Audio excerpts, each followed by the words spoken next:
আপনি কি কখনো এমন পরিস্থিতিতে পড়েছেন যেখানে আপনার মনে হয়েছে অন্য কেউ আপনাকে নিয়ন্ত্রণ করছে? অথবা আপনি কি চান মানুষ আপনাকে একটু আলাদা গুরুত্ব দিক?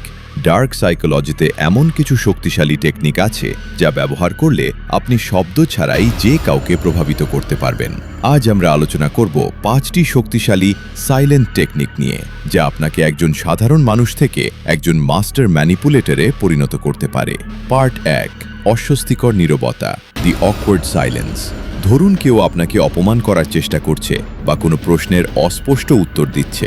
আমরা সাধারণত তখন রেগে যাই বা বারবার প্রশ্ন করি, কিন্তু ডার্ক সাইকোলজি বলে চুপ থাকুন, শুধু 4 সেকেন্ড তার চোখের দিকে তাকিয়ে থাকুন। মানুষের মস্তিষ্ক নীরবতা সহ্য করতে পারে না। সে এই অস্বস্তি কাটাতে গিয়ে নিজের গোপন তথ্য ফাঁস করে দেবে অথবা নিজের ভুল স্বীকার করে নেবে। পার্ট 2, রিভার্স সাইকোলজি ও অবহেলা, দি পাওয়ার অফ ইগনোরিং। মানুষ সেই জিনিসের পেছনেই ছোটে যা সে পায় না। আপনি যদি কাউকে অতিরিক্ত গুরুত্ব দেন, সে আপনাকে সস্তা ভাবতে শুরু করবে।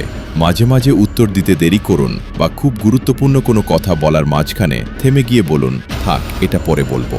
এই অসম্পূর্ণতা তার মাথায় সারাদিন ঘুরপাক খাবে।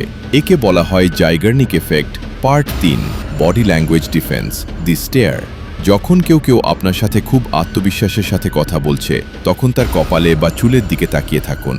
সে বুঝতে পারবে না আপনি কি দেখছেন, কিন্তু অবচেতনভাবে সে ঘাবড়ে যাবে এবং তার আত্মবিশ্বাস কমে যাবে। এটি একটি ডিফেন্স টেকনিক। এই টেকনিকগুলো সাবধানে ব্যবহার করুন, কারণ ক্ষমতা যেমন আছে, এর অপব্যবহারের পরিণামও আছে। পরবর্তী ভিডিওতে আমি দেখাবো কিভাবে এই টেকনিকগুলো থেকে নিজেকে রক্ষা করবেন। সাবস্ক্রাইব করে সাথেই থাকুন।